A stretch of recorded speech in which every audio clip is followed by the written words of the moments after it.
guys, Jonathan here at Shadow Foam, and this week we are going to be putting hand tools on the wall. We've put a lot of foam in roll cabs and toolboxes and flight cases. We've put loads of power tools in power tool walls and modular panels, and that's all fantastic. But the roots of Shadow Foam is in shadow boards. That's where the name came from, or that's where we kind of derived the brand Shadow Foam from. So it's about time we build a Shadow Foam shadow board, and for that we need some hand tools. So let me show you what we've got. Right, so these are all the DeWalt hand tools that I've got. This side of the table over here is everything I already had, and then this is all the new stuff that I've picked up for this big old tool panel. I don't know if there's going to be enough to fill up the panel, but I'll talk you through what I've got. So on this side, the majority of this lot is this big Costco multi-pack, this DeWalt multi-pack that I picked up quite a while back now. I think it was last year. It's still there now, I believe. I was in Costco last weekend and I did see the pack there. And essentially that came with a load of DeWalt sockets, spanners, it came with the Allen keys and a few other bits and bobs, and all good stuff. It was a bit of a mixed bag. There was a few little weird quirks to it. You can go and check out this video if you want to see more about that DeWalt tool pack. But I did add a tape measure. I've had the laser for a long time, a DeWalt laser, and I added this kind of plier set and the knife. But then subsequently, for this video, I've been to Screwfix and picked up the 5-in-1 hacksaw. This is pretty cool. I had something the exact same as this by Stanley, and obviously Stanley owned DeWalt. It was a Stanley Fatmax version. And it's got like this tensioning rod so you can get it really tight and you can turn it into a bit of a jab saw or a pad saw. Quite a cool bit of kit, really solid. Picked up this heavy duty nailer as well. Really nice looking piece of gear. I have actually got a Makita electric stapler, but that's probably like swearing if you're watching this DeWalt video. Oh yeah, we don't talk about that. We've got the DeWalt Speed Square, which is really nice quality. It's like a milled side on it and just feels good stuff. We've got the DeWalt Torpedo level. We've got some pipe grips and some aviation snips. They should make a nice little set together. We've got the DeWalt Rip Claw hammer, which again feels really nice. Just a nice quality and a good price on this, to be fair. Putting that up on the screen. Can't remember exactly what it was, but there you go. Good price, solid tool, I like it. And then we've got a set of woodworking chisels to go with it. And this is a bit of a weird one. In the US, you've got a much broader range of DeWalt hand tools. And one of the things I couldn't find over here was DeWalt adjustable spanners. You've got some really nice DeWalt adjustables that are kind of like dipped with a yellow handle. I couldn't find those over here. Don't really want to import them for the price they were. So I picked up these Stanley Fatmax, and I think they're a nice addition to it, especially as we've got a big plan for this. We've got a big, grand hand tool wall panel plan. You're not going to want to miss all the other panels we've got to build. So you want to make sure you're subscribed if you're not already and click the bell icon, because we've got huge projects coming. And as part of that project, I do want adjustables in each of the panels. So I had to get something.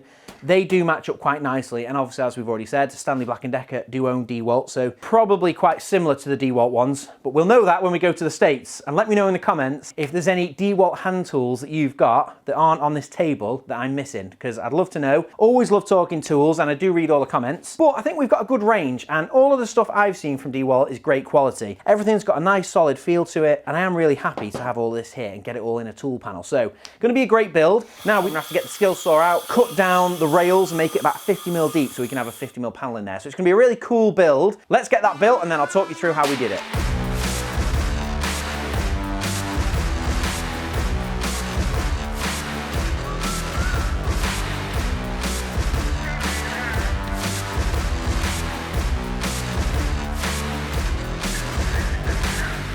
Right, so back from B&Q, let's get started with this build.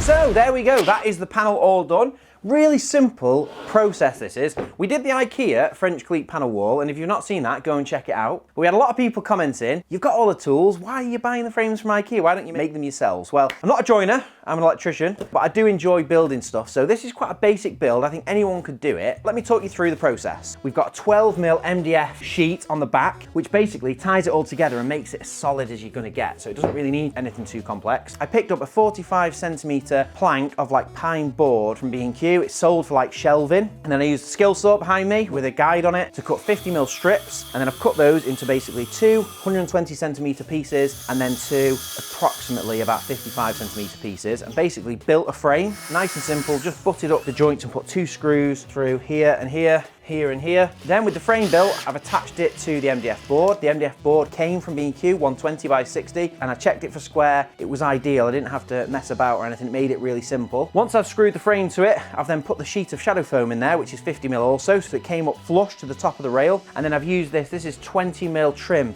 basically some beading from B&Q, and I've just used a pin nailer to just pin it on, and it overlaps by about 2.5mm. This is 21mm and the side rail is 18, so I've got a 3mm overlap which just holds the sheet in, and for me it just really makes it look nice and clean. I didn't want to get one of these profiles, these like ornate profiles. I wanted something really simple, really clean, and I think that is just the ticket. So if you were mounting this on the wall, you could put it up, it would look really nice sideways like this or horizontal. I think that would be a really effective shadow board. But our plan is not just to have one of these, it's to have loads of these, and we're going to be mounting them all side by side. Now it's all built, let's get the tools all laid out.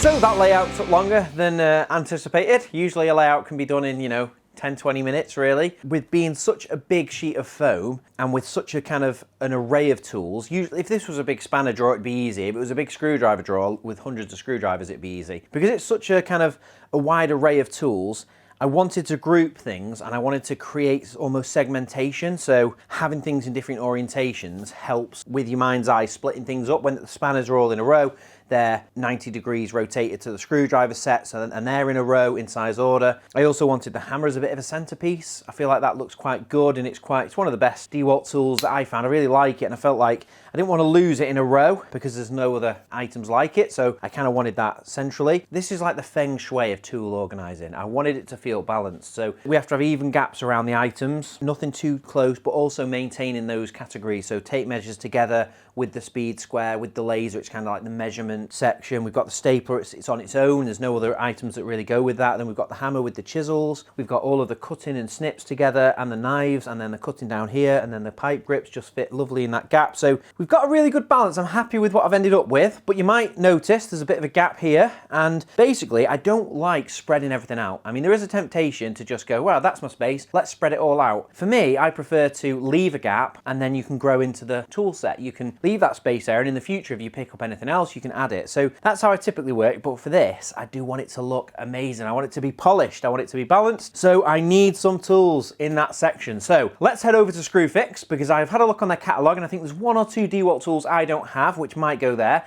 and there's another little shop, Warnhill Tools in Winsford, so we'll pop there as well. Have a look, see if we can find something which will fill up that gap. So let's head off.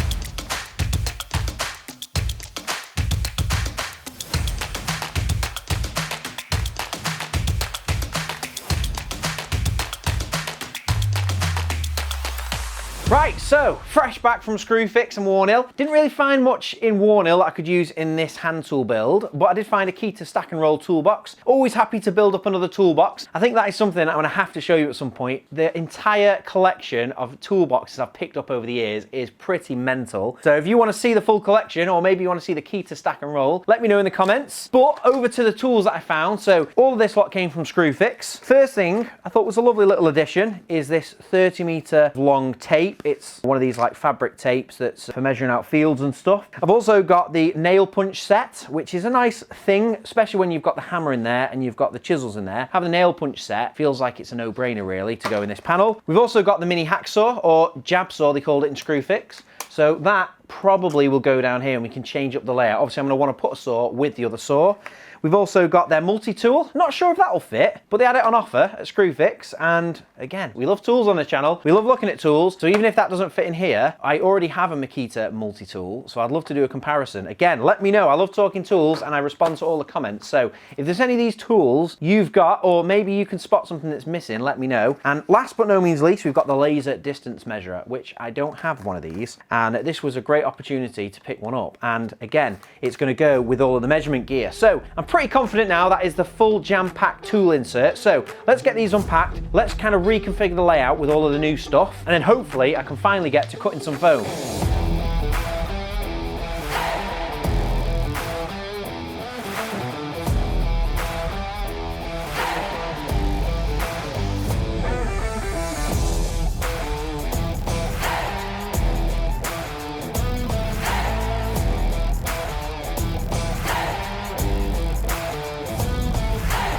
Right, that's the first view. Best do the rest in time lapse.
Right, so that is all of the cutting done, and I'm really happy with that balance, that layout. It was definitely worth the flipping hour and a half, 2 hours that I spent trying to kind of fine tune that layout. I feel like we've got nice segmentation. We've got the spanners are kind of splitting it down the middle, which is nice because then we've got all of the plier items, grips down this end, hammer, chisels, punches, and cutting materials. And then above here, we've got all of the measurement stuff. We've got all the screwdrivers, a couple of miscellaneous bits, and it just works really well. There's a nice balance. I've got nothing too close together. I've got no big gaps left. And I feel like I've really maximized the space, fitted a lot in there. And obviously it's all been done by the same approach. So it's every single item. I've just cut around it, peeled back the foam. Some of the items, like the spanners, I've just peeled back one layer. And then something like the tape measure, I've peeled out about 40 mils worth of material. And that way everything sits flush and it just looks super satisfying. So I'm pretty confident as well, when I put this on the wall, everything's gonna stay in because everything's nice and tight. Tight, tight, tight, tight, tight. The only thing this is missing is some finger pulls. So when it's come to the layout, I've really paid attention to where finger pulls are gonna go. So one of the things that took me a while was trying to get this hammer right. So hammerite paint. Trying to get the hammerite going. So trying to get this hammer in the right location with finger pulls, I had to basically jiggy these items around so we've got space for like a semicircle either side here. So when you're doing the layouts, you do want to kind of make a note of that. Where are the finger pulls going to go? So for this knife, I've left like a semicircle spot here. Same again, I've got a semicircle spot for this multi-tool. Same again here. And then for rows of items, I'll be doing like a tram line using the ruler, cutting either side. That means all of those items will be easy to get out. I'll do a tram line across the 2 rows of spanners. I'll do a little tram line across the 2 Allen keys. Same with the screwdrivers. That's the last step and then it will all be done. And I think the finger pulls will add a little bit more yellow to it as well, which should look good. So let's get cutting.